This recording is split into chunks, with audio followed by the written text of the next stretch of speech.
Here is a Hyundai Elantra. Let's go ahead and get started. That's the light over there. The way to access it, we have to open up the trunk. Now we have to get the light out of the body. So first thing we'll do is we'll get this flap out. Just grab it and get it out. Now set it aside. Now there are two studs with nuts on them. You will need a 10mm socket ratchet combination to get those nuts out, and possibly a hammer as well. Let's go ahead and get the nuts out one by one. Do not drop them inside there. Get it out safely. Now grab the light and rock it loose first. Now see where I'm putting my left hand fingers? Put your fingers over there, grab the light and try to pull it out. It should come out, but if it doesn't, just grab the hammer now and then hammer on the studs. Give it a couple good blows and it'll just pop right out. Good.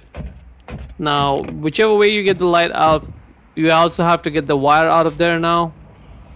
See, it may take you a few seconds, so be patient, but once you get the wire out of there, it'll give you a lot more movement with the light and you'll be able to place it comfortably and work on it.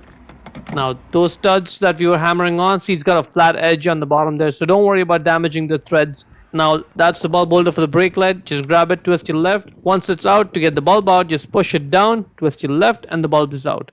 The bulb number is 2357. Check the link in the description to buy the new one from Amazon. Go ahead, get the new bulb, put it back in. If you're not able to push it down, just take it out, turn it around, and now you should be able to push it down. So push it down, twist it right, let it go. Now when you put the bulb holder back in the light, you may have to do some twisting and turning before it just drops in like this. At this point, just twist your right to lock it. And now let's just get this wire back in. Make sure it's sitting in properly, because this wire is what prevents water from getting inside the car from there. So make sure it sits in properly. This is looking good. Try pulling on it. It shouldn't come out. That's good. Now let's position the light. Now we have to focus on the front edge over there and the two studs that go in there. And this pin also, well, you can't really see the pin, but just try and position it the way I'm showing. And that'll help you position the rest of the light. See, this is not sticking out. These two studs are also in. Good. Now just give it a push and it'll just pop right in. Put those nuts back on. Hand tighten them down first and then tighten them down using the socket ratchet combination.